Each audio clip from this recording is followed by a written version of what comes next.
Bonjour à tous, bienvenue sur la chaîne Carter. Aujourd'hui nous allons vous présenter le montage du Carter sur la toute nouvelle Yamaha Tracer 9 GT 2025. Pour procéder au montage, vous aurez besoin de quelques outils, dont une clé dynamométrique pour les couples importants, donc là pour l'axe de roue. Vous aurez besoin d'un maillet pour extraire l'axe de roue si nécessaire, c'est pas une obligation. Une clé de 10. Et vous aurez besoin enfin d'une clé dynamométrique pour les petits couples, puisque là en l'occurrence pour le serrage du Carter, le couple c'est de 7 à 8 Nm, pas plus. Donc cette clé là est très importante. On va en profiter pour vous expliquer, on a eu beaucoup de questions sur les inversions de sens d'axe. Il est toujours noté si nécessaire, parce qu'effectivement l'écrou de fixation de l'axe doit toujours être du côté de la chape de fixation. Donc si on regarde dans le cas présent, sur la Yamaha, l'écrou n'est pas de ce côté-là, donc on ne pourra pas mettre la chape. On va être obligé, et on me suit, on va être obligé de desserrer l'écrou de ce côté-là et inverser le sens de l'axe. On va vous montrer ça tout de suite. Alors, on va donc procéder au desserrage de l'axe.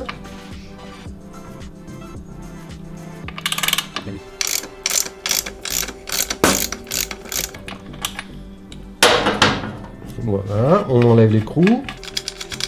La rondelle s'il y en a une, là c'est le cas, il y en a une.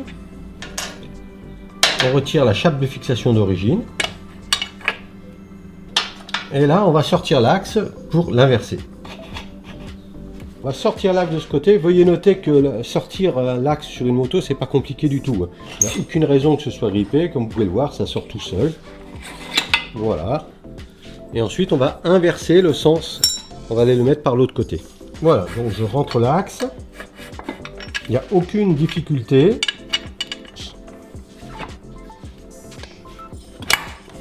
Voilà. Et je repasse de l'autre côté.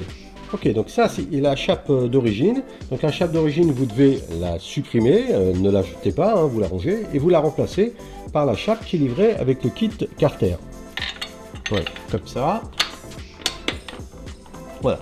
Veuillez noter qu'il n'y a aucun réglage de chaîne, de tension de chaîne à faire, sauf si votre chaîne est à régler.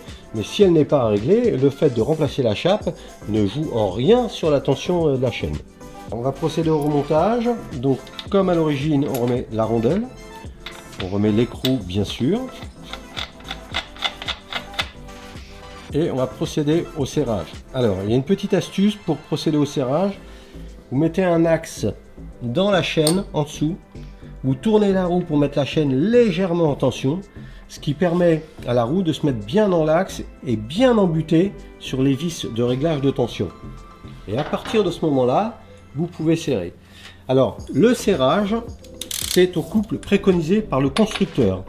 Il n'y a pas de spécificité Carter, c'est le couple constructeur.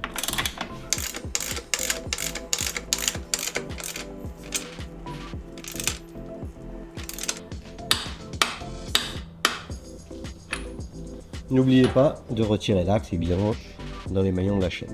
Ouais. Quelques petites précisions sur les montages des carters. Chaque carter et chaque montage est spécifique à chaque moto. C'est pour cette raison que certains carters doivent être positionnés derrière la chape de fixation ou devant la chape de fixation. Notez que tout ça, c'est précisé dans la notice de montage. Là, en l'occurrence, sur la Yamaha Tracer, le carter doit être positionné derrière la chape de fixation. Et ça, c'est très important. Alors, précision très importante. Le serrage du carter ne doit jamais être fait directement sur l'ABS. Il doit toujours y avoir une contreplaque pour serrer. Si le carter est positionné devant, vous positionnez la contreplaque devant et vous serrez sur la contreplaque. Si le carter est positionné derrière, vous positionnez la contreplaque derrière et vous serrez le carter sur la contreplaque. Ne jamais serrer directement sur l'ABS. Nous allons procéder à la phase finale de montage qui est très simple. Donc dans ce montage là, on positionne le carter derrière la chape. On utilise les vis qui sont fournies dans le kit.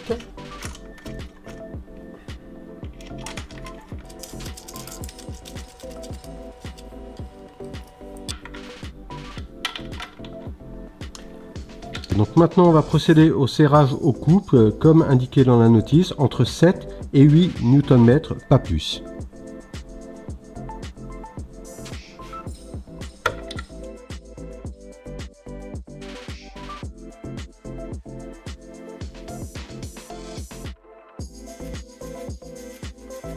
terminer, effectuez une rotation de la roue à la main pour vérifier qu'aucune pièce n'est en contact avec la chaîne.